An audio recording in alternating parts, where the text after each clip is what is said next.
audible to everyone? Yes, sir. Clarity, fine? Yes, sir. Okay. See, I didn't.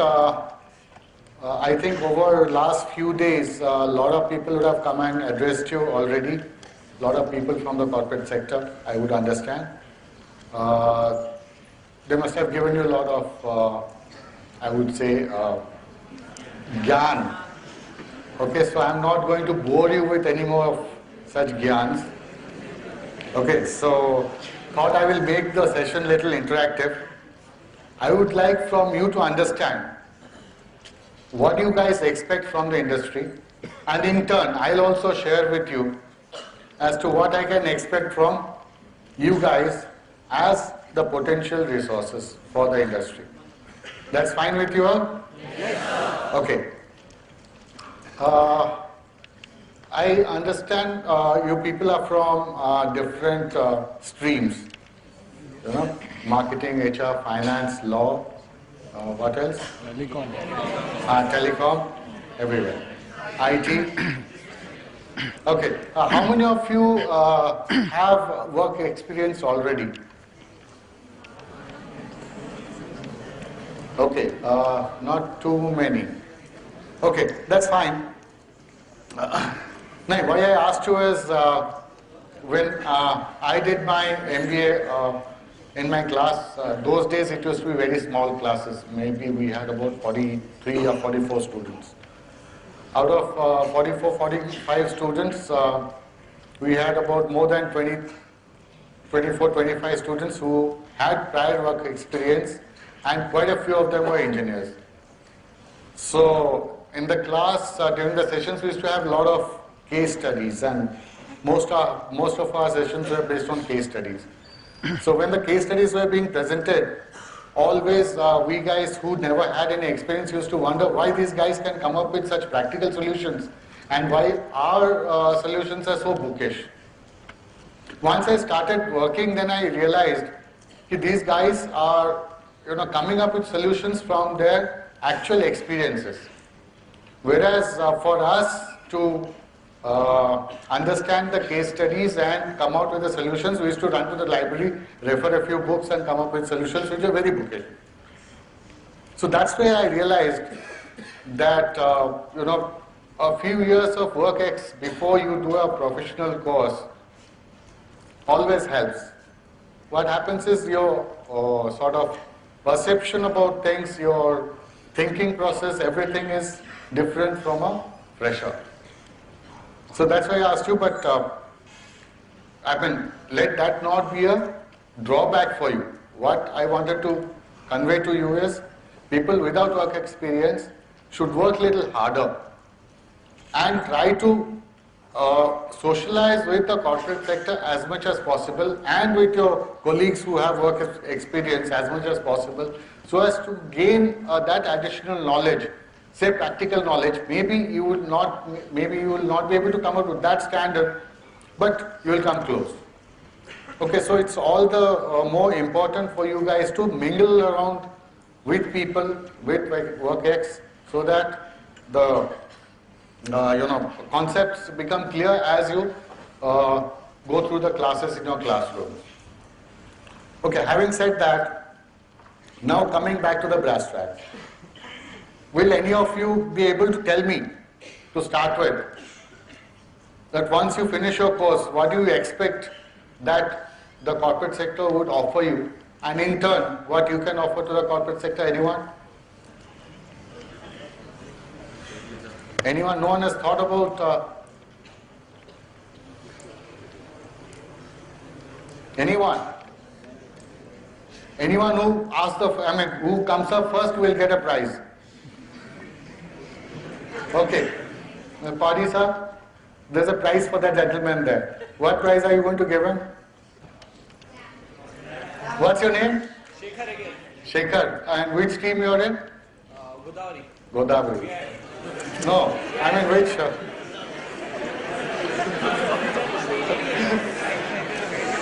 Which function? No, which course? It's general PGDM. PGDM.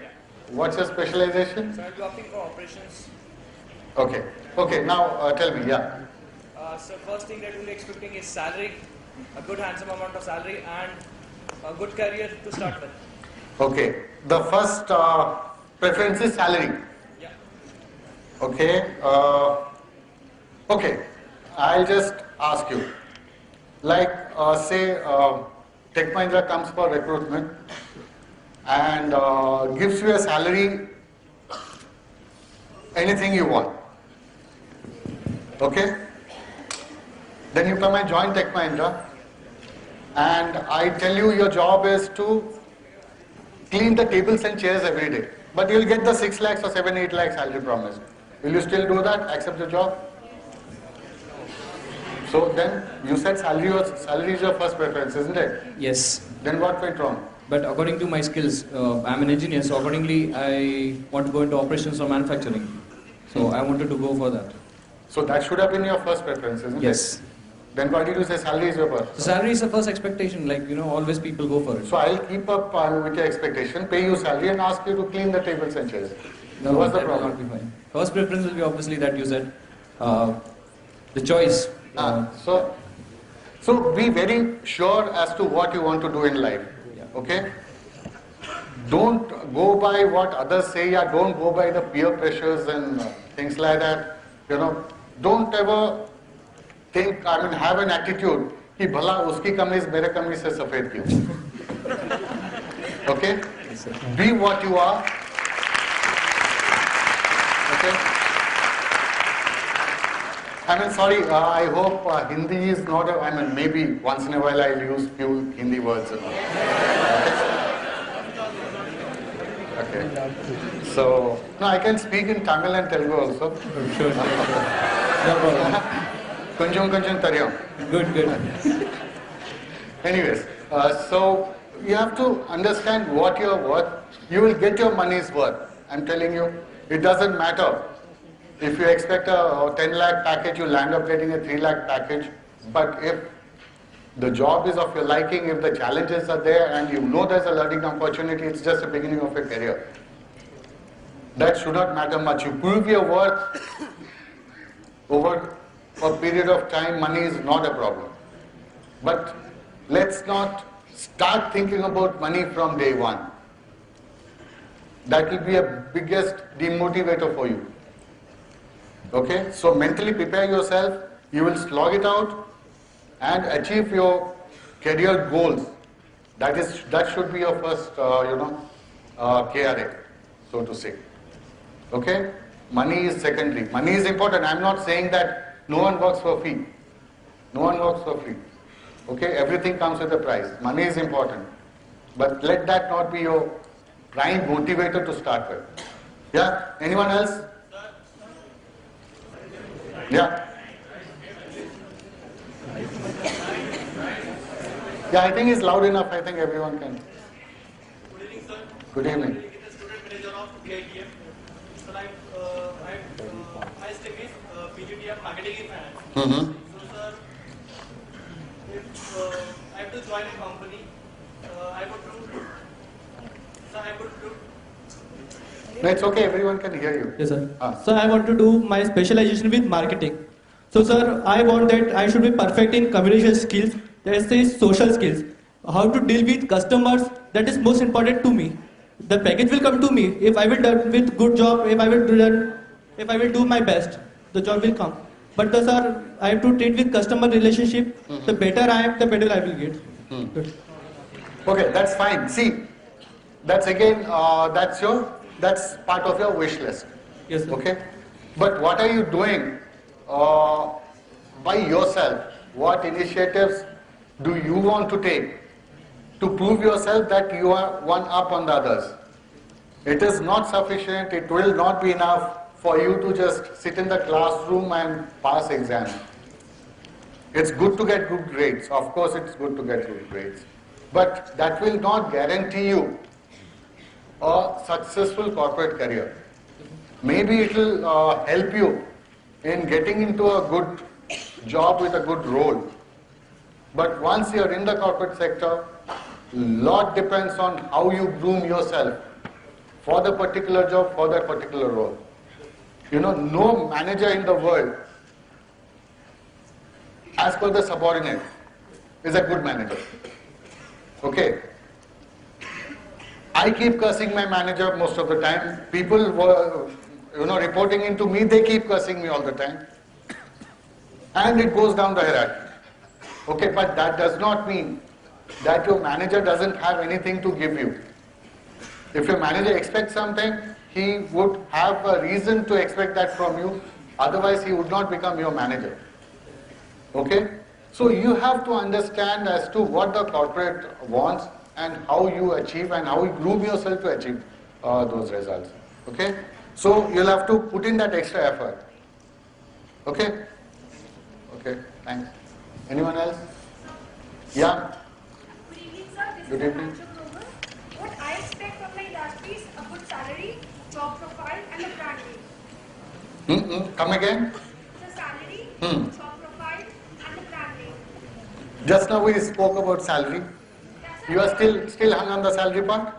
three of these together as like equally important to me. So if you don't get your expected salary, but you get a good role and a good opportunity, you will not take it up. So I would definitely compromise the salary. Okay. So you have changed your preferences now. Yeah? Okay. Again, I am repeating at the cost of maybe boring others that let salary not be your prime concern. Okay. I know, quite a few of you would have taken loans and you would like to pay off the loans as soon as possible from the salary you earn and things like that. I know that, but thing is that these are the hardships for everyone. Like the other day, a young lady, he came running to me, to my room, he said, I need your help. Why? What happened? My husband needs a job. I said, but isn't he working anywhere? He said he used to work for a company, but the company is shedding people. So he would like to, I would like to ask you, request you for a help to get him a job. I said, okay, let's see. I will use my connections and see if we can get you a job. I said, but she said, I need it very fast. I said, what's the hurry? She said, we've just got married and I had a dream house. I wanted an apartment. So we both saw an apartment. I thought it was my dream house. So we went and purchased it. And both of them young couple, and they purchased the flat, I think, for about 80 lakhs or something. He said it's beyond both our salaries together, it was beyond our means, but since it was my dream house, we purchased. And the EMI was such that even once in a fortnight we go out for dinner outside and come back, my budget goes haywire. So we don't go out, we don't entertain, we don't get entertained, just go to office, come cook food in the house and go to sleep. That's our life. Because we have to pay EMI for the house. And now he's lost his job, so we don't know we'll be on the roads. But why do you overspend so much? I mean, what was the necessity of buying a 3-bedroom luxury house? You young guys, you buy a 1-bedroom house, then slowly scale up. You earning money, at least enjoy. So you have to keep your aspirations and everything on check. I mean, be practical. It's good to dream. I'm not saying that you don't dream at all. It's good to dream. But you should keep your aspirations, at a practical level. Don't go overboard. Money will come and it will surely come. But again, concentrate on your career, on your learning, and what you can give to the corporate. It's not easy. Everyone feels that he is working hard for the company. Once you get into the corporate, I think those guys here with work experience will tell you. Everyone thinks he works the hardest. But everyone is not the same. That's why some people rise, some people don't get the raise. Okay, so think about it. Do some introspection and see what exactly you want. Yeah? Yeah. It's Mohammed Isham Qadri from BIM. I'm a student manager for BIM. So if I join the SST, so I will just simply see the brand, which company I will join in. For example, if I have two options, like Levi's and Armani. Levi's giving me a salary of 40,000, but Armani giving me 30,000. I will definitely join Armani because if I join the Armani, when I switch over the company after 2 years, 3 years, the whole companies which are down this have opened the door for me. Why so? Levi's, it caters to a different segment of people. Armani caters to a different segment of people. Okay? So, both of them have their pluses and minuses. So, why do you want to get associated with a luxury brand? Why not with a Janta brand? Because there are learnings at both the places. So, again, you have to see, it's always glamorous, things are already always glamorous from the outside. But once you get into a thing, get into the place, you know how good or bad it is. Have you heard of a designer called Anand John? He was he's an Indian guy. He made it very big in the US. One of the top designers in the world. But now he's in the jail for life because he did something wrong. Have you heard of a designer duo called Dolce & Gabbana? Yes. So many of you know. You know what's the latest about them? What? No, they are not yet in jail. They have been alleged for tax fraud. So would you like to work for a company like that? Who have been alleged, who are getting involved in tax frauds? The company might just shut down. Then what happens? Levi's is an established company, 200 years old, going strong. If I join for some superior brands and I work with it, the things which they are taking in the market, they are quite superior. That's why they are a luxury. Na? Yeah, but they cater to a very niche segment. So they cater to a niche segment. Okay. So now again, I'm not saying that you don't join. Go ahead and join. It's a good experience, no doubt about it. But again, weigh the pros and cons. What happens? Armani caters to a very small niche segment. And so are the other luxury brands. From Armani, if you want to leave and go and join some other company, will a Levi's take you? Maybe not. He said he doesn't have experience in handling this stuff. So who will take you? Companies like Armani, companies like Dolce & Gabbana, maybe Bulgari or maybe Pierre Cardin, or such like companies. Maybe Louis Vuitton or something of that sort. But how many of those companies have openings, suitable openings for how many people? So you may not get a chance to even join them. So you are for life stuck to Armani. Would you like to have that? No, sir. We have to. So yes, think about it. Think about it. So it's not bad at the other side. Grass always looks greener at the other side, but it's not always the fact. Yeah? So think about it.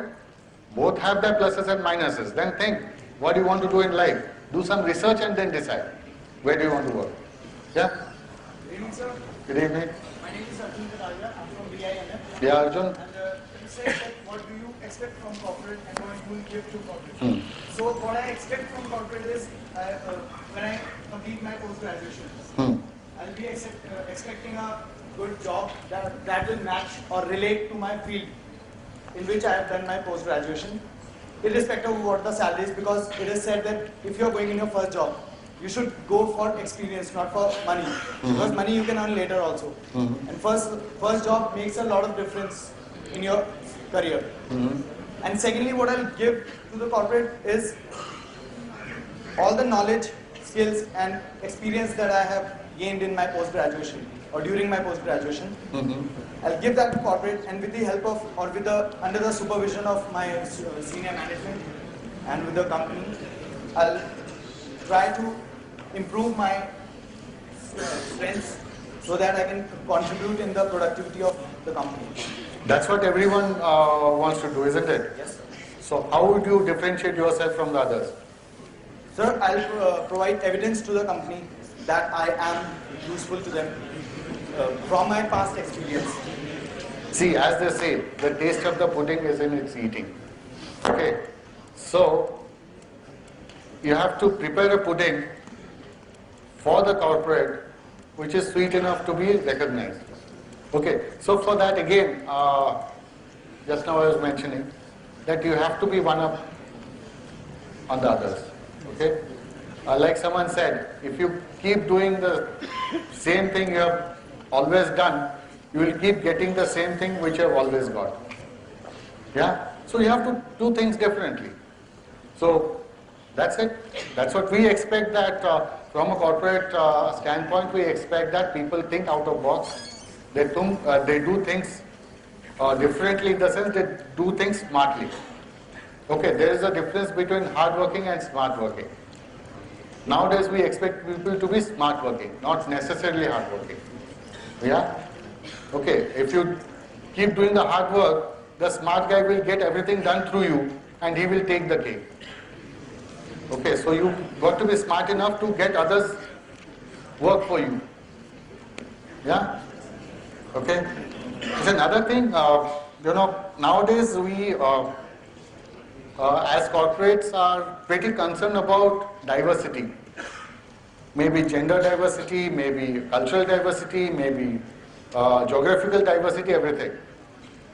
So here I would not be able to speak about other diversities, but we are encouraging gender diversity. But I don't see any of the students from the fairer sex have come up with any questions except for that lady at the back. Or do I understand that the ladies out here do not have much expectation from the corporates? Huh? Then let's have some ladies. Yeah, there's a lady there. Yeah. You can. Yeah. My name is Pratyusha. I am from BIMM IT and Marketing. So what I am expecting from the corporate world is, first, from the last few years of my education background, I was literally fed up with the bookish knowledge. They will say that marketing happens this side and it will happen this side and all these things. So I just want to know how practically that will happen in the corporate world and how I just want to face it. And at the same time, I want to improve which company I just going to join, so that I just want to know the problem of the company, so that how my knowledge from the last few years just improve myself, and I just want to groom myself in the next future career. Okay, see, it's easier said than done. That's the reason I asked people when I started that how many of you have work experience. Okay, so these guys with work experience, once you start, I don't have any work experience. That's what. Once you, in your class, you would be having definitely people with work experience. You will notice that in the class, the people with work experience are able to appreciate the lectures better than what you do. That happens. I mean, it's nothing right or wrong in that. It happens. It's a practical thing in life. So, for you, what you have to do is you have to keep interacting with those guys and understand it as to what happens in the corporate sector. Why does it happen this way? Where the book says it happens this way, but it happens the other way around there. So, books are good for theory, and these are the proven theories which have been postulated for a very, very long time. But with the business scenario changing, it's not necessary that you follow the gospels, I would say, what is written in the book. You have to be practical and take a decision keeping in mind the situation there. That is where you become a successful manager. Suppose there's a fire in a room or something. Then you run to the library and look out a manual and try to check what is written in the manual as to how to extinguish the fire. Do you think we'll have time to do that? We'll have to go and extinguish a fire, that's it. So it depends on you, how, what's the presence of mind and how good are you, or whatever you're adopting, what means to extinguish the fire. That's what it is. That is where the success is all about. Okay, so bookish knowledge, book knowledge from the books are good, it's fine. But thing is that you have to, exactly, so you have to understand how to convert that into practical activities in a corporate sector. That's what the corporate sector looks at. Yeah. Okay, there are quite a few ladies now, good. Yeah. Good evening, sir. I am Sri Vidya from BIMM. Honestly, what I would look for from a corporate would be job satisfaction. Leaving aside a lucrative offer and all that, I would look for a job satisfaction. That's a tall order. Because my company has now, after Satya merged with my company, we have more than 80,000 people now. I don't know whether I'll be able to find even 8 people who say I'm satisfied with my job. I know, ideally it's not possible. Yeah. I know. So that's a very tall order. And if you are satisfied with the job, with whatever you have got from the job in the organization, I think you are blessed. That's all I can tell you. But yes, it's a good thing if you are satisfied with the job. But let that not make you complacent. You know? So you should be looking forward to more and more challenges. Even if you are satisfied with the job, which, as I told you, chances are very, very minimal. I don't say nil. So you could be an exception. I will be the happiest person. If you are in touch with me, I will keep asking you, are you satisfied, even 5, 10, 15 years later. Yeah? But I would say that if you are satisfied, you are blessed. But that depends on you. It's all, see, satisfaction again is a state of mind. Yeah? Doing the same job. Your colleague may be very satisfied, whereas you may be the most unsatisfied guy in the world. It could happen. Again, it's a state of mind. Yeah? Joe? Yeah?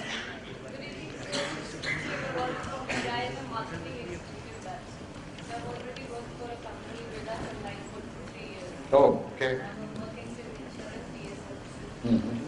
What I expect from the company is to give me space to apply some of the new marketing strategies which I have of my own. Mm-hmm. While working with the management or the marketing team, we usually are like forced to get into ideas which our seniors force us to. Like any marketing strategies, we have targets and all. So I'd like to work with a little less target pressure and apply something of my own. But might be it takes time for my strategy to work out. But I need the space. Working in big brands that doesn't give you that space. Might be I start with a smaller brand, I don't mind. But I need the space to show myself. I have got some good ideas, but I need to flaunt them. That is what it is. See, if that is your prime objective, I think soon after your course, you start something on your own. You become an entrepreneur. That is my long-term goal, yeah. but in the initial stage, someone's experience. Otherwise, don't expect that you will be able to implement your strategies and new ideas in the organization right from the word go. No way. You have to prove yourself to be able to snatch that space from your bosses. Who will? If you have proven yourself, they'll be glad to grant you that. But not before. I mean, put yourself, you have worked in the insurance sector. Insurance sector, no insurance company is making money. Yeah, that's true, sir. Isn't it? They're all running at a loss, even now. So, what's the strategy? It is the problem that people are not open to ideas. That is exactly. The strategy is, India is a huge potential market. Hardly 0.5% of the population is insured. Yes, sir. So, see the amount of potential the business has. That's why the companies are running at a loss, but still they are at it because they want to penetrate more and more into different segments of the society and get business. Like, it's like looking at a glass half empty and half full. Like a small anecdote, one guy, he was sent to some remote location, a shoe company marketing guy. He goes there and sees people there, meets people there, then he rings up his boss. Boss, there is no potential in this location because here no one wears shoes. Then another guy goes to the same place, same thing. He rings up his boss and tells, boss, there is so much of potential here because no one wears shoes here. So, same situation, same place, same people, but two different guys for different potentials. So, it's the same thing. So, no one is going to allow you to start off with your ideas to start with. You have to fall in line and toe the line of the corporate. I'm not discouraging anyone. I'm just being very, very practical. Yeah? So wait for your time, prove yourself, it will come to you. Yeah, anyone else? Or, I hope no one is getting bored. Okay. Good evening. Yeah. This is Yash Pasikar from BAML, PGDM, and going to go for operations, sir. Since I have a work experience of 1 year as a commissioning engineer, and I've worked on shop floor, after I complete my Which company? Multi-Quadrant Controls, a small-scale company in Nasik. Because of that, I would like to go back to the shop floor after I complete my PGDM. And as an operations manager, I would like to first of all study the process. I would like to elaborate what I would give to the corporate first. I would like to study the process and minimize the operational costs what are incurred on that process, maximize throughput and efficiency. That would be the primary goal. Later on, this would be on the make side. And on the non-make side, that is, if I get a chance, I would like to go for forecasting and what else we can work out for the inventory levels and better and optimum inventory levels. Later on, what I would expect from the corporate is what corporate best thinks about me and offers me. Thank you. So, I mean, that will come. That's why I keep repeating. So, you have to just prove yourself. I mean, the things you just mentioned, every company looks for that. Every company looks at cost reduction and efficiency increase. Every company does that. And if you can manage to do that for the company, what better can the company expect? Okay, the rewards will definitely be huge. So don't worry about the rewards. Do whatever you plan doing, you will get the rewards automatically. Yeah? Thank you, sir. Anyone?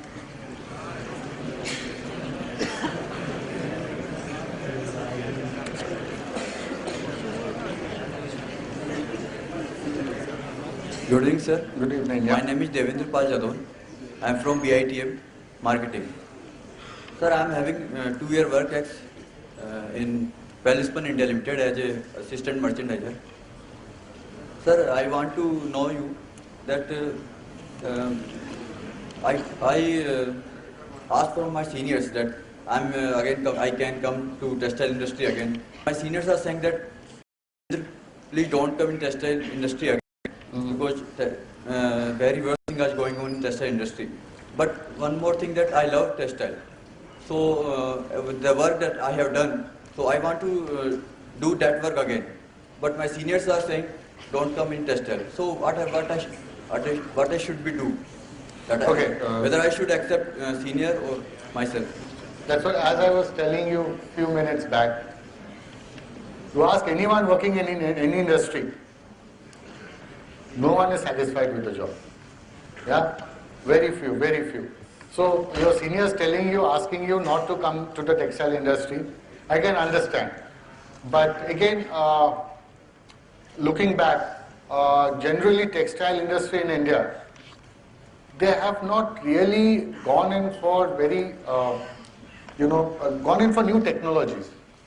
They still mostly, predominantly, they still work on the old technologies, which internationally people may say that, these are all ancient technologies. Am I right? Compared to other countries, I think Indian textile industry has not automated to that extent. And they have not really made capital investment much in the industry. So people are a little stressed in the textile industry. But thing is that why shouldn't you be one of those who goes back to the textile industry, I mean, same industry you came from, and tries to make a change there. Try to find out why people are saying that you should not come back to textile industry. What is their problem? And as they say, roti, kapda or makan, these three things are not going to go out of fashion anytime. Okay? So textile industry is here to stay and it's here to grow. As the population grows, the textile industry will grow. So can you be the change agent? Can you think something different for the textile industry and be the agent who I would say after say 20 years, I would say what's your name? Devendra. After people say Devendra has changed the face of textile industry in the country. Can you be that person? So think about it. Think about the reasons why people are asking you not to come back to the textile industry. They have their reasons. I'm not saying they don't have any reasons just for the sake of telling you they're telling you. No, they have the reasons. Can you look at those reasons and see how they can be addressed?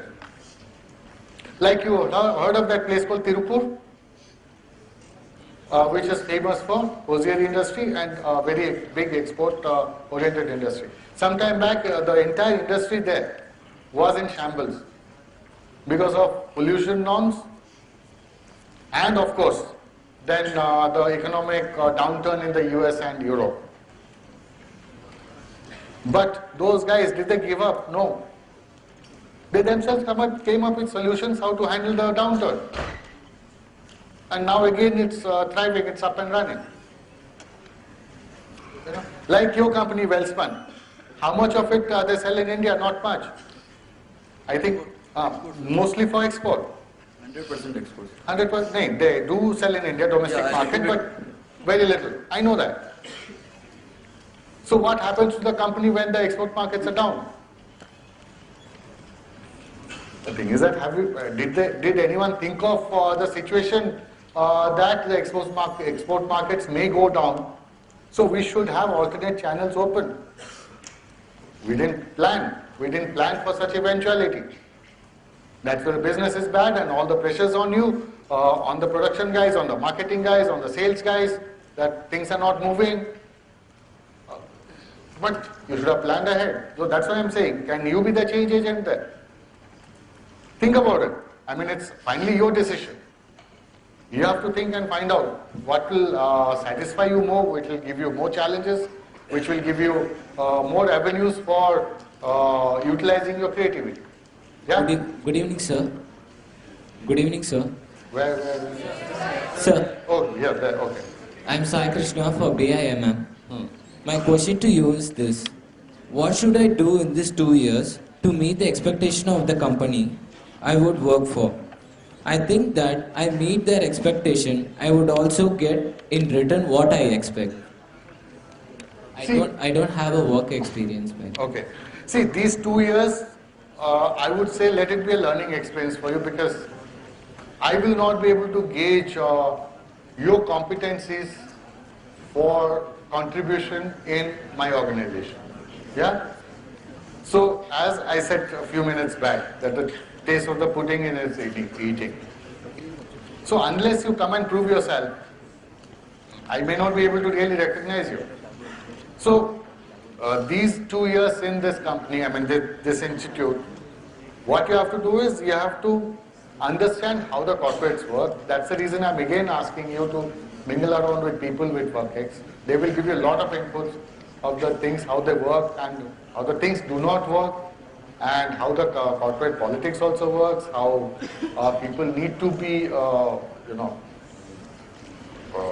sort of arm themselves to be a successful corporate executive, and all those things. They will give you a lot of inputs.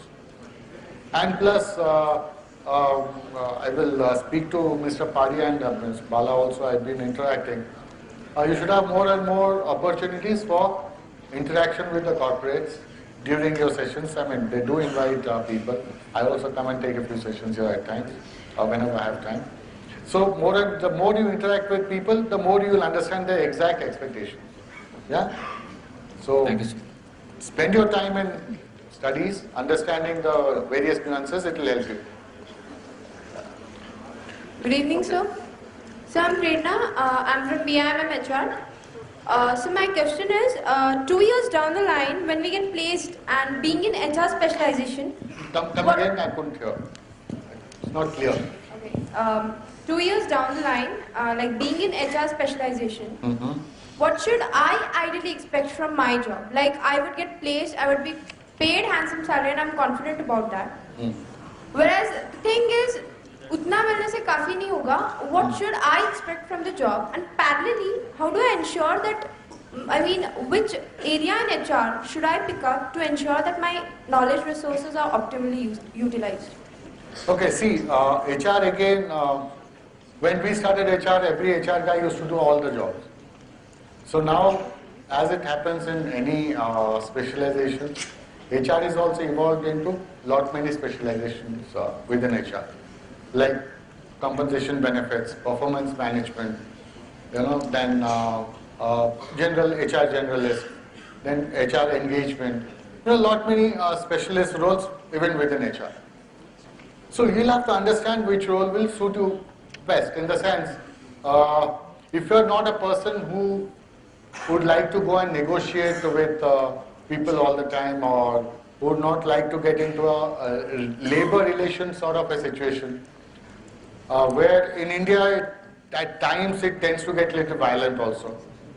I mean, not that I'm saying this that you may not be fit for that because you're a lady or something. You may be the Jhansi Ki Rani and go and freak out with the labor guys. I mean, it could be possible. I'm not saying that. I mean, maybe. I'm just saying. You may not like that job. So see what kind of, understand what all specializations you have in HR, whatever interests you. Maybe if you are good in numbers, you could get into compensation and benefits. If you are good in engagement activities, you could get into HR engagement role. Or if you are good in, say, performance management, if you are good in assessing people and coming out with good models for assessing people, etc., you can get into performance management role. So there are various specializations. You decide where it would suit you better, and ask your professors, ask your lecturers, because they know you better, they know your competencies better, as to which HR role would suit you best. Then you decide. There are many options within HR. Yeah? Thank you, sir. So one more question, please. Yeah. So basically, there are three factors which are very necessary for a human to grow. That is intelligence quotient, emotional and social quotient. So I want to ask, intelligence quotient to sab mein hota hai. Basically, emotional quotient and social quotient are something that needs to be developed. So my question is, like, emotional quotient is like how socially you interact and how well you get up with people. But social quotient is something that makes you a boss. This is what I heard from one of the person who was giving us a lecture. So how do we imbibe those values of emotional and social quotient along with intelligence quotient in these 2 years so that we groom ourselves properly? See, again, for being a successful corporate executive who has aspirations and who really works towards aspirations, all the three quotients would matter. Okay? Emotional, social, as well as intellectual. Yeah? So I cannot say one is important and the other one is not. But yes, every one of us doesn't have all the three quotients in equal measures in us. So depending on situation, as I was saying, I call it situational leadership.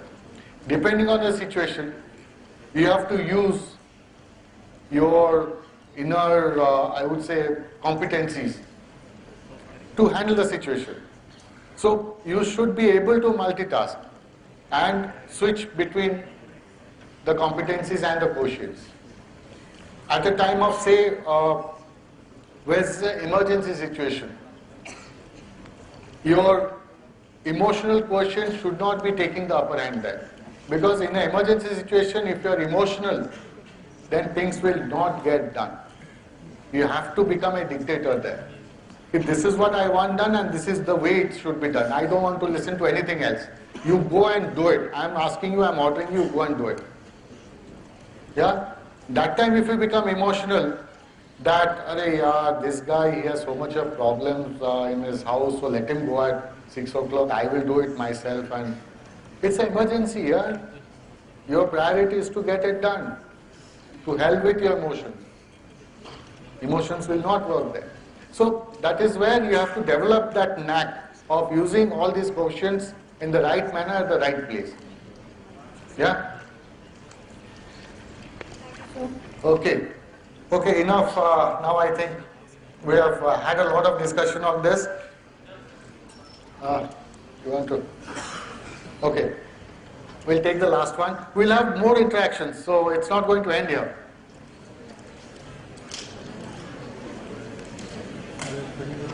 Good evening, sir. My name is Siddharth. We are HR.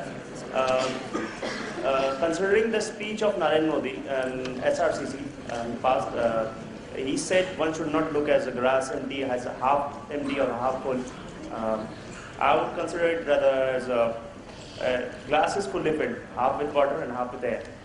So with that positive attitude, even if I meet with extraordinary circumstances, I would suggest in prima facie de facto, I would go for recognition of what at individual level, at school level, and at college level. I want to make my recognition of my own. So that was my prime concern while joining the industry. So I am preparing myself accordingly. So, see, recognition will come by default. If you contribute, I mean, just now you spoke about Narendra Modi. Why is Narendra Modi recognized? How many chief minister of the states you know who they are? You know who is the chief minister of Uttarakhand? Who is it? You know? After, I mean, it took you a few seconds to recollect, isn't it?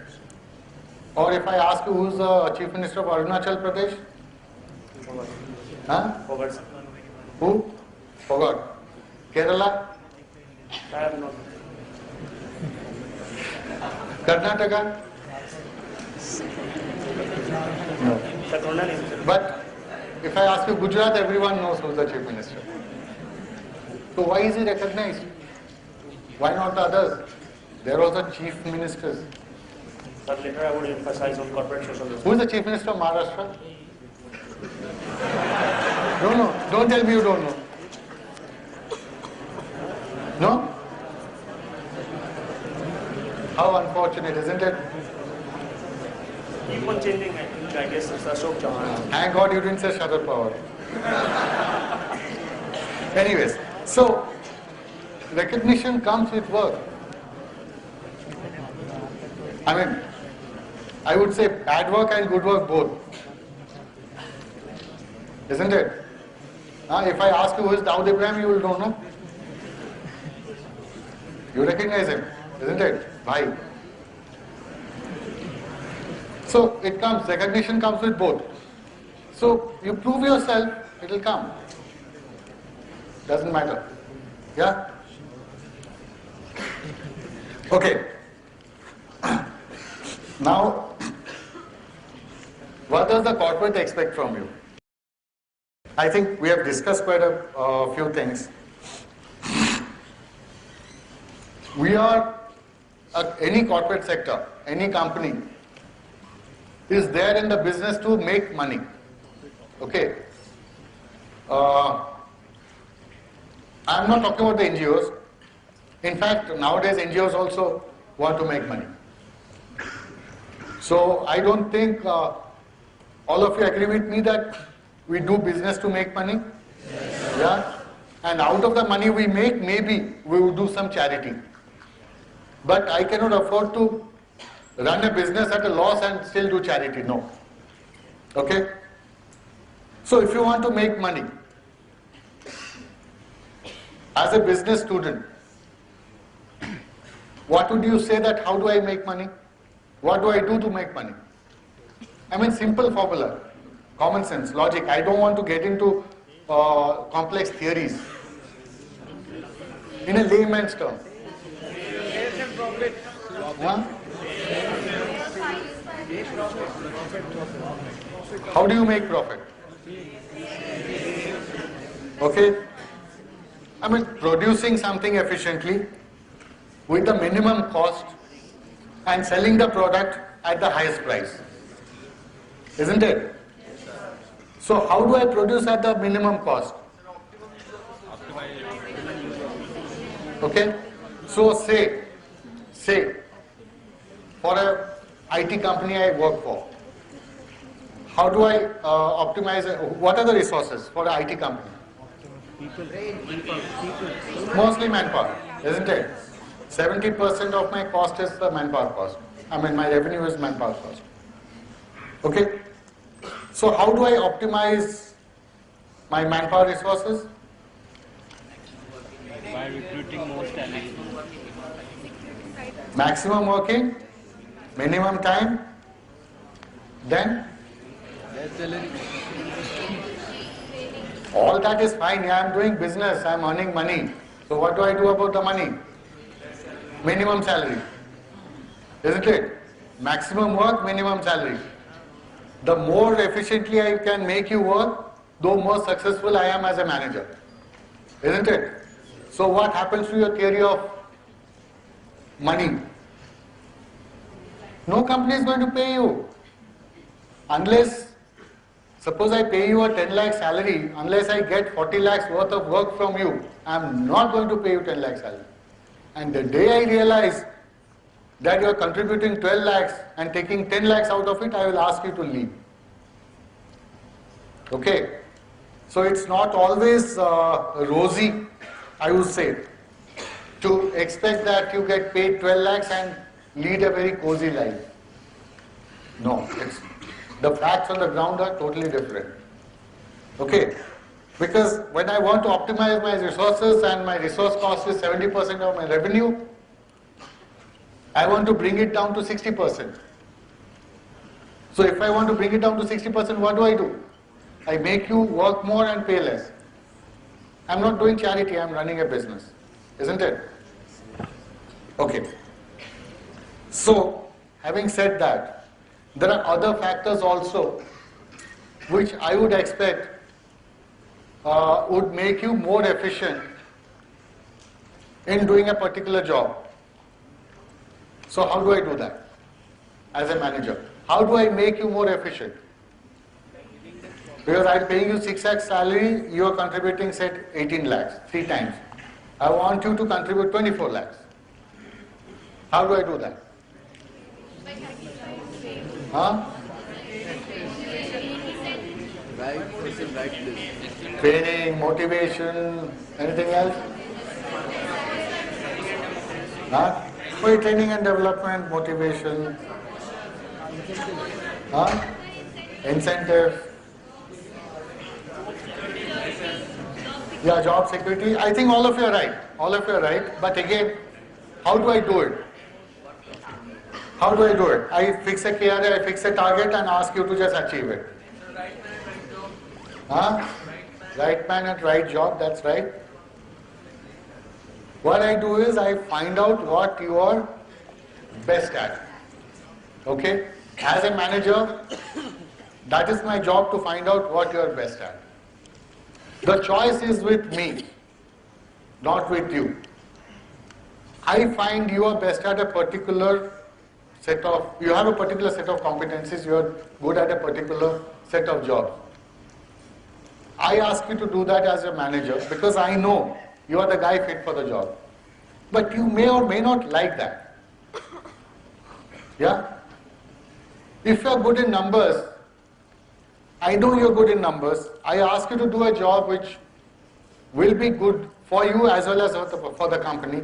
You said, no, I am interested in marketing or I am interested in communication, I'll go and write communication material. It may not be your forte, but just because your friend is in a glamorous job or writing some copyrights for an ad company, you want to go and join an ad company and do that. You may be a misfit. So, leave it to the managers to gauge your competencies and suitability for a job. Try it out. I'm not saying the managers are right all the time. But most of the time they are right because they are the managers. They have not risen to the position for nothing. Okay. So, as you work in a company, if you realize that you are not sure as to what you're good at, ask for feedback. Hey boss, tell me what I would be good at. I am doing this, I am fine. I am okay, I am happy with what I am doing. But the thing is that I need to understand if I could do something better. If I have the competencies to do something better, I need your feedback. So that is another way of understanding yourself, your strengths and weaknesses, and also to be within the eyesight of the manager. At least this person is coming and asking me for the feedback. And mind you, taking a feedback is not easy. neither is giving a feedback, candid feedback. You will always have people to, talk everything good about you. But if you're not good at certain things, it's not a very easy thing to internalize that kind of feedback. Have you heard of 360-degree feedback? It's like, getting feedback right from top to your colleagues to your subordinates. Just imagine, you as a manager asking your subordinate to give you feedback. Do you think, suppose something bad is said about you, it is easy to digest? I mean, I'm talking to you from a very practical, in one of the companies I was working, we had engaged an external consultant to come and do this feedback sessions with the senior management team. So we had a business head, one of the youngsters, and very, very efficient manager. He's quite young. And in fact, he was being groomed to take up the top job for the company. Good, intelligent, aggressive guy, really gives the results which are expected out of him, gives more than what was expected out of him. Good guy, very smart guy, but a very, very tough taskmaster. Anyways, feedback was sought from everyone, and without naming the people, the feedback were read out to the guys. And this guy, probably he had the worst feedback about him from his colleagues and his subordinates. And that guy went home, next day he came and he said, whole night I did not sleep, I was crying all the time. His wife rang me up and said, what have you done to him? He's not eating, he's not sleeping, he's crying the whole night. What's gone wrong with him? And that fellow comes back the next day and tells all of us, yeah, I've been working with these people for so many years, and I thought they are my colleagues, my friends, but this is the feedback I get from the same people. I can't believe it. Of course, after that he was a changed person, no doubt about it, but it was a big shock to him. It's not easy to take feedback, and it's not easy to give feedback either. So that's a very, very powerful tool. That's why I encourage everyone in the organization to ask for feedback. That's a very strong tool to really set you up in the right path. Yeah? Okay. Then, in an organization, everyone is the same, everyone works. Just stop me if you guys think I'm going offline, because I thought I'll just come and address you as text input. I've never prepared for anything as such. That's why I don't have a PPT, or I didn't have anything in my mind before I came here. Okay, so I thought I'll just interact with you and understand what you expect and what industry expects from you guys and what you can expect from the industry. So if you feel that it's going out of track, you can stop me. Okay. Now again, we spoke about your professional competencies, your traits, and everything. Then another thing there are few things which are quite subtle in an organization, which may not be very open in advocating it, but it is expected that certain traits you carry with you when you join an organization. What do you think those traits could be? Flexibility, then?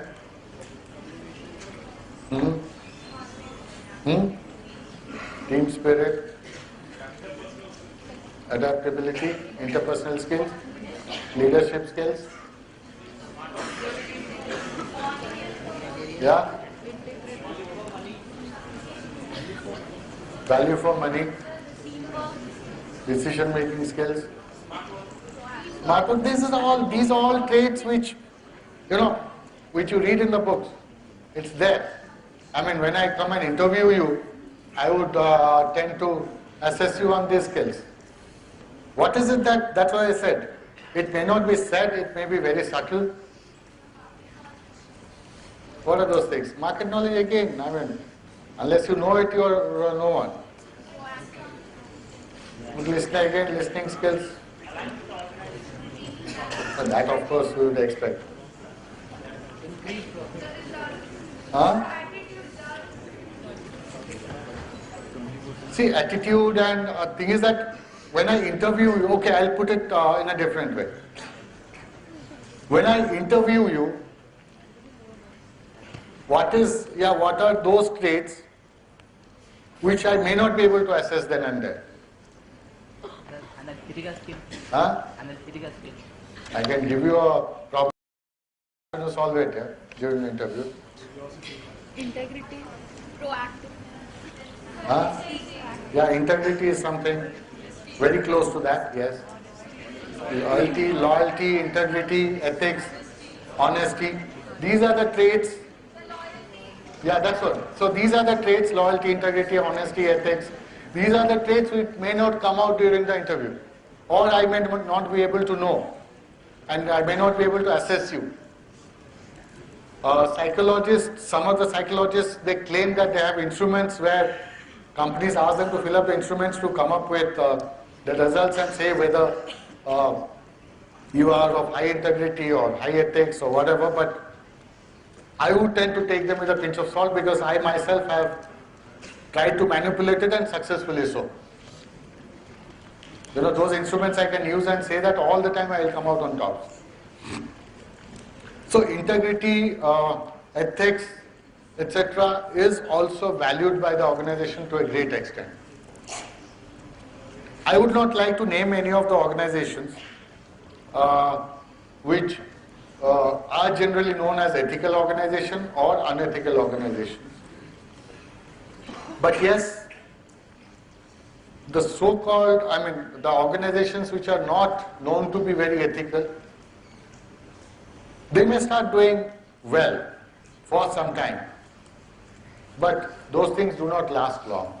People generally see through them, and it's very difficult for them to attract the good, the brightest talent to join their organizations. Even if they pay huge salaries, still people do not join them because they are not considered an ethical organization.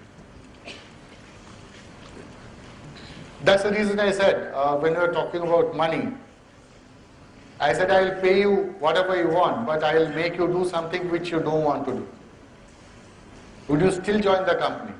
I went a little extreme in saying that I will make you clean chairs and tables to prove a point.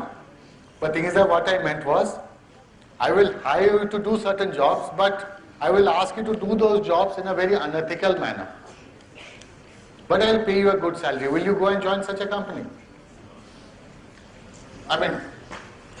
Some of you might go and join, but I don't think you would like to continue with such company for a long time. And it is the same the other way around. If a person is proven to be unethical, would any company hire him? Though he may be a bright star and a performer. Case in point is Mr. Panish Murthy. Will any company, have you heard of him? Yes, sir. Yeah, quite a few. Will any company again hire him? I don't think so.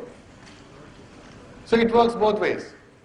You have a choice of not joining an ethical company, and the companies have choice of not hiring an unethical person.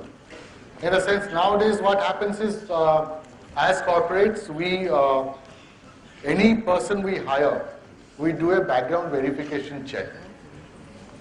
So why do we do that?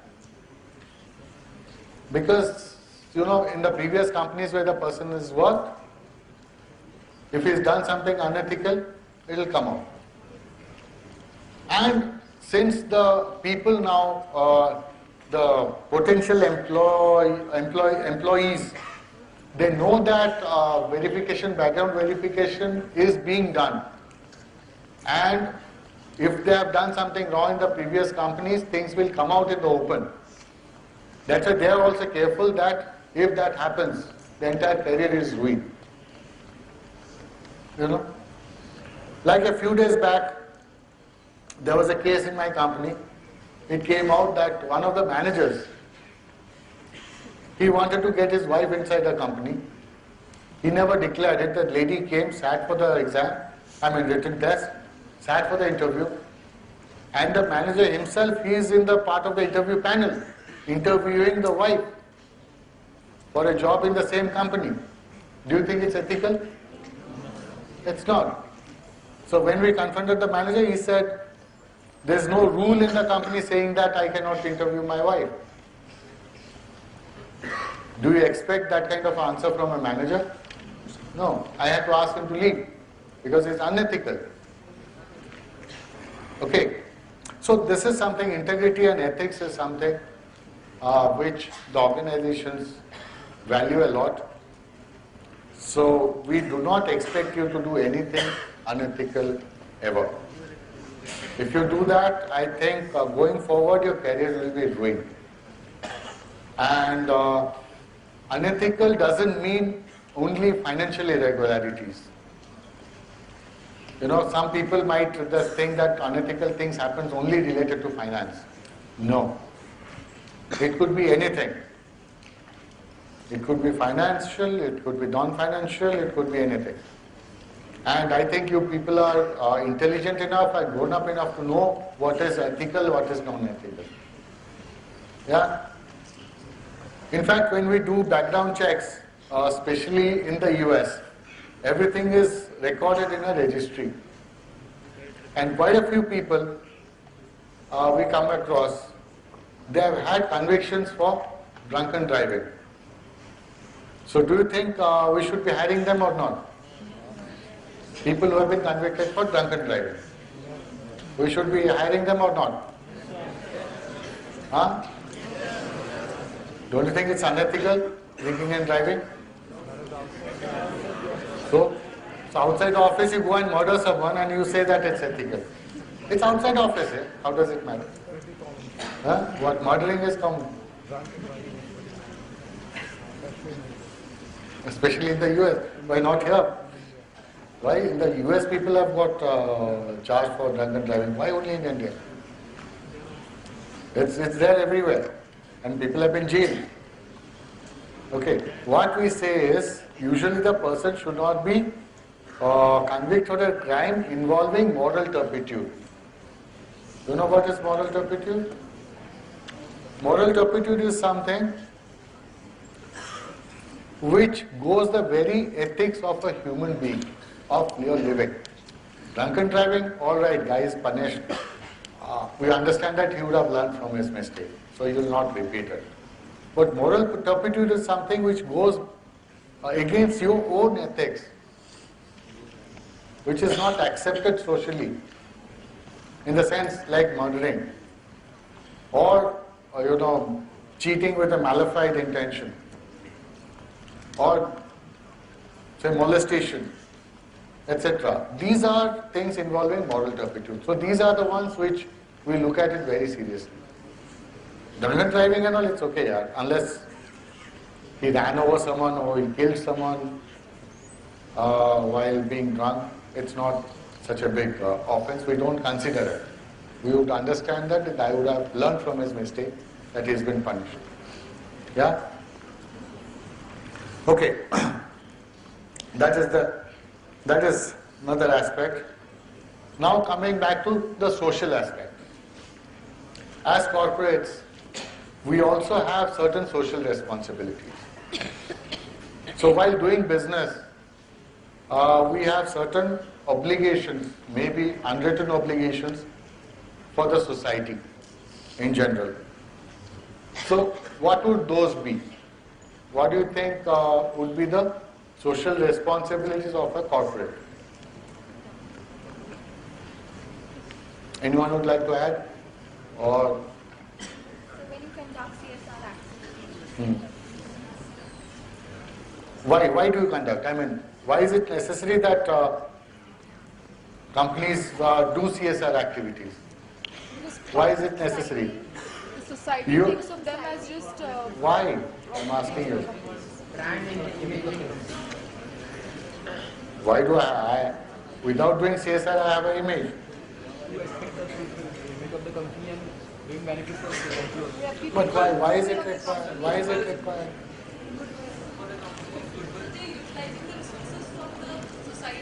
why will they have to pay back to the society? So I pay back now, I'm giving employment to so many people. So that itself is paying back to the society, isn't it? Why do you have to do anything extra?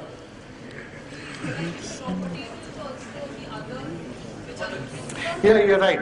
You're right, that is the thing, because you're taking so much from the society. And the society is never, it's never an equal society. It's a very, very unequal society. There are people who have not been as blessed as you guys as to, have a luxury of education and coming and sitting here doing an advanced course in management and looking for a job. There are people who, though they have the will, they have the capabilities, they have the competencies, but they don't have the support, financial and otherwise, to come up in the society, to walk shoulder to shoulder with you guys.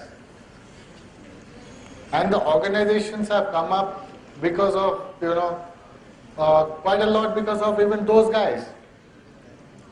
People who have built your buildings. Who are those? Manual laborers. What have you done? And they are the most exploited lot of people. You are sitting in buildings here. Who's constructed them? The contractor. How the contractor has done it? Who's made the maximum amount of money from this building? The contractor, the architect, the builder. What happens to the guys who work here for 200, 300 rupees a day? From this side they have gone to some other side, from that side they have gone to some other side. What happens to the children? What happens to their education? Nothing. They also grow up becoming laborers. Do you think it's a good sign for the society? No.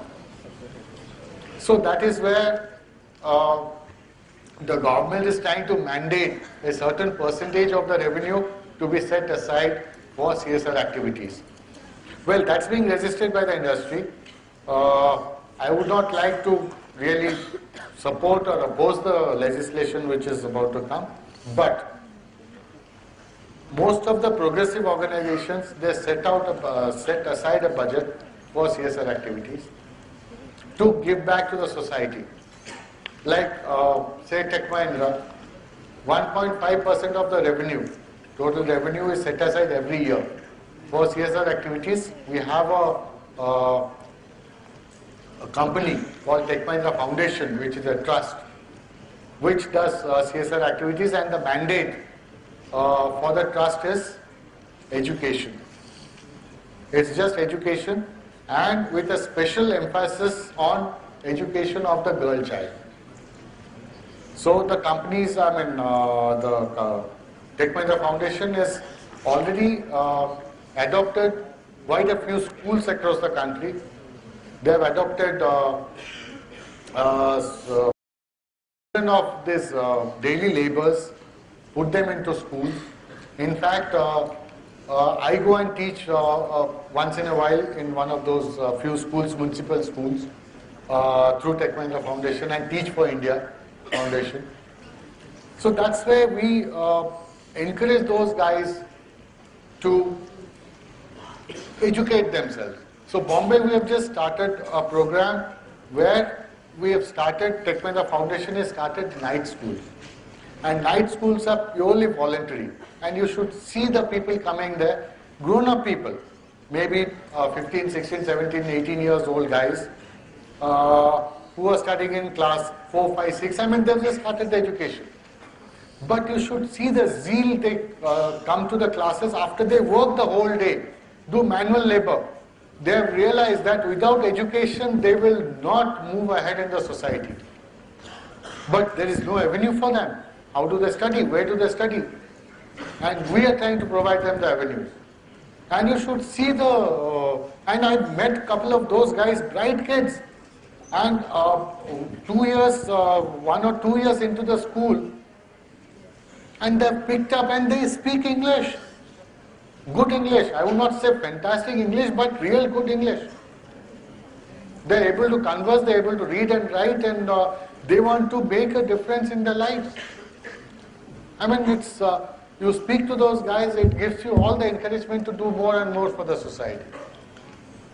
So that is one thing progressive organizations are very, very particular about is the social activities, corporate social. But thing is that why I brought it up is how many of you have done such social service in your personal lives, and how many of you would like to do it even going forward? Good. I mean, really, I'm happy. I'm happy that so many of you have really done something good for the society and you want to do it. It's good. Like, so a big hand to all of you. Good.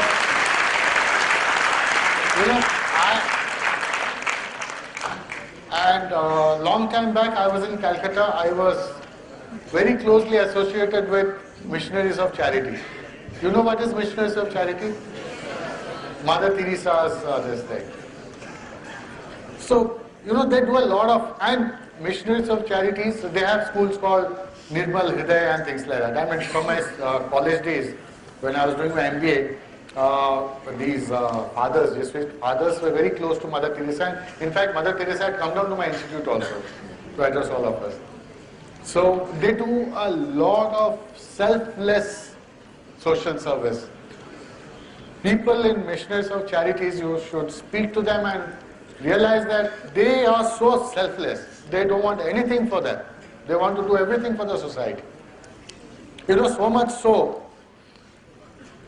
these people, the volunteers, all of us, we have carried dead bodies which were unclaimed dead bodies, taken them to the Samshan Ghat and, we have done the Kriya Karam there. Unclaimed dead bodies, even that. And there's so many people willing to do all that. So, doing something selflessly, don't expect anything back. You have got so much from the society already. So it's time for you to give back. Okay? Okay, I think lots of gyan there. I think I'm almost done. In a sense, in a nutshell, as I told you, I never prepared for anything. Whatever came to my mind, I just spoke.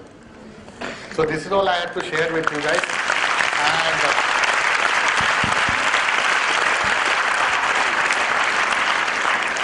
And now, if we have time, we can take questions, or if I can interact with you guys. No, I don't mind, but hope the others don't get bored. It's already been, how many hours I've been speaking? 1.5 hours. Oh, I haven't had a glass of water even.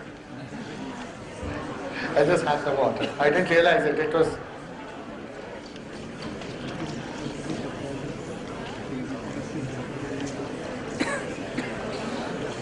Thank you.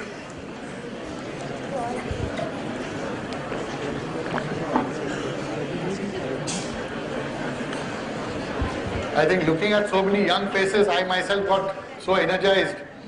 I thought I've also become young like you guys. So good. So lots of good energy here. Anyone would like to share anything or want to discuss anything? Anything? I thought I'll make it a little more interactive.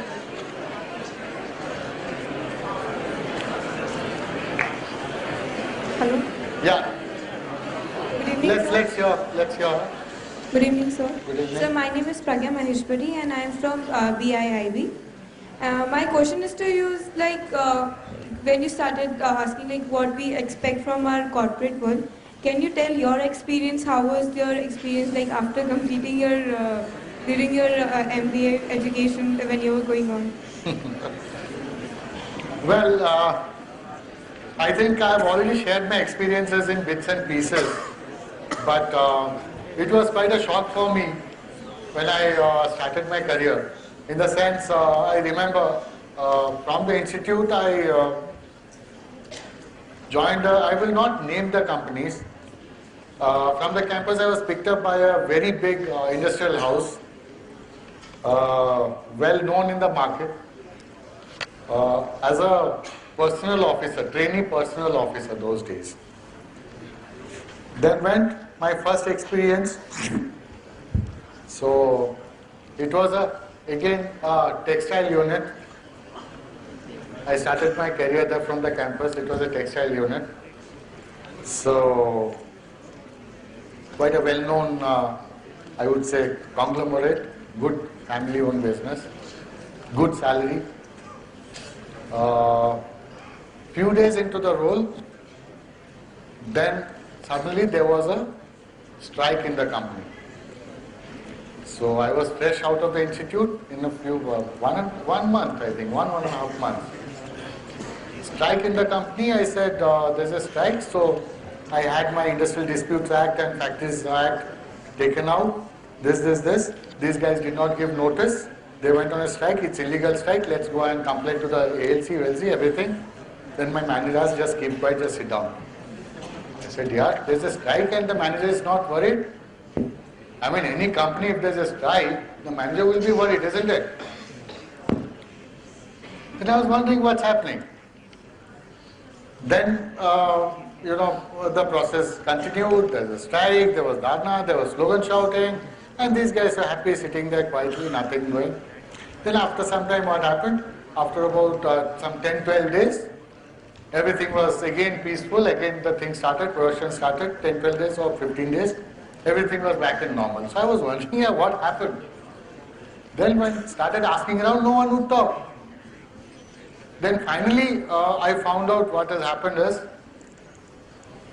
the textile unit, the management wanted to shut down the company for some time because the stocks, the inventory was very high in the godown. So the more they run the company, run the factory, it is a loss for them because the inventories are piling up. They didn't know what to do. So they paid the union leader some money to go in for a strike, and in the meantime the inventory was cleared off from the godowns, 15-20 days, and the strike was declared illegal. So the workers did not get paid for those periods. The union leader made money, the management saved money, things were sold out, then the production started again. So, that was my very first experience. Then I said, well, if this is the corporate sector, I don't want to work in a corporate sector at all. Okay, so that was my first experience. What would you have done in such a case? Waited around for what? As you're talking about the strike thing, so as you're saying, we should you were having no idea what to do. So after observing the thing, so I should have been seeing the scenario, what initiative I can take, and I can consult my other colleague. If I'm a fresher, so the other colleagues are experienced ones. So I can just ask them in this kind of situation, what kind of steps should I take? And if they suggest me you can go with your knowledge thing, and if even we have also not experienced anything, so I would have applied my knowledge, whatever. If you had applied your knowledge and asked the management to go as per knowledge, you would have been asked to go from the company. Management would have told you, I'm going to run a business. So what we are studying. You have to be practical. You have to be practical. So we have to be practical, what we are studying in the college, we are getting a practical case studies also. So according to case study, This sort of case study you will never get. In case we get I'm doing CS also, so I have learned about the labor laws. So I can apply one of the laws in that, in this kind of situation, what should I apply? So, do you think any law would have applied there? Because law was applied. No one did anything illegal. The law was applied and the strike was declared illegal. And those laborers, they lost salary for no fault of theirs. Because the union leader made money, no one knew that union leader made money, and management also made money. Yes.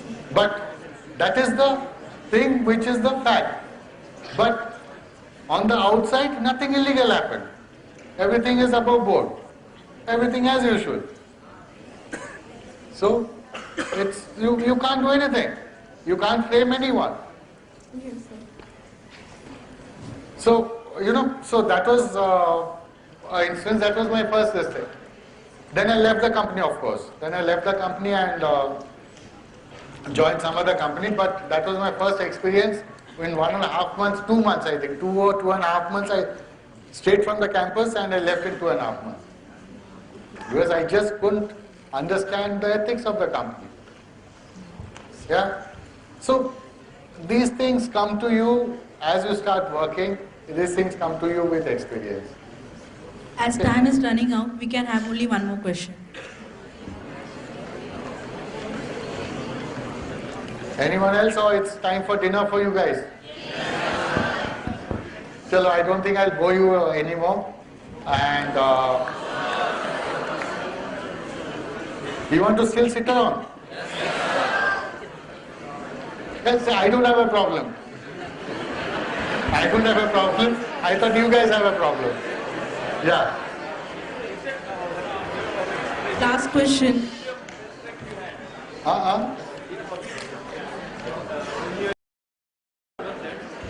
Which was your best trek? See, I've been to a lot of treks. I've been to, Uttarakhand where this thing happened. There I've gone on a lot of treks. Then I've gone to Leh and gone on treks there, which is a cold desert. I've gone on treks there. Then I've gone on treks in Kodaikanal in south. Those are not very difficult treks. In Kodaikanal is okay. But the treks in Bhutan, the treks are quite challenging. Uttarakhand, to a certain extent, they're challenging. And Leh, of course, it's a nice trek, but a little bit of a problem with the weather. If you can withstand the high altitude and the cold. Sometimes it goes to, in the evenings, it goes to minus 30 degrees. And there is no snow at all. It's, with that kind of temperature, there is no snow. It's a cold desert, as I call it. So these are the treks, but that was long time back.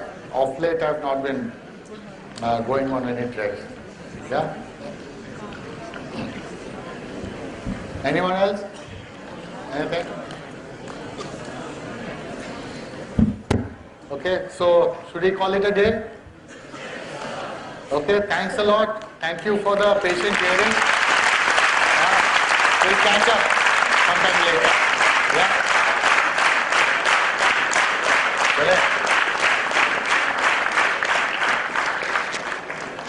Thank you, sir, for your inspiring words and enlightening us about the importance of getting and managing with feedback, necessary moral and social responsibility of the corporate. You clear our thoughts about what we expect from the industry and what industry expect from us. May I now request Professor D.S. Kadam, Director, Project and Alumni Affairs, to present our guests with a token of remembrance.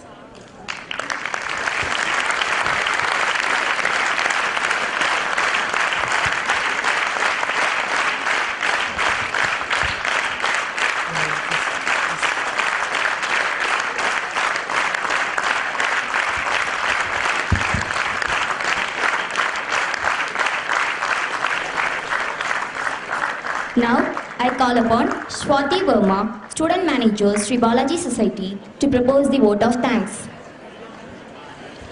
Good evening, everyone. I am Swati Verma, Student Manager, Balaji Society.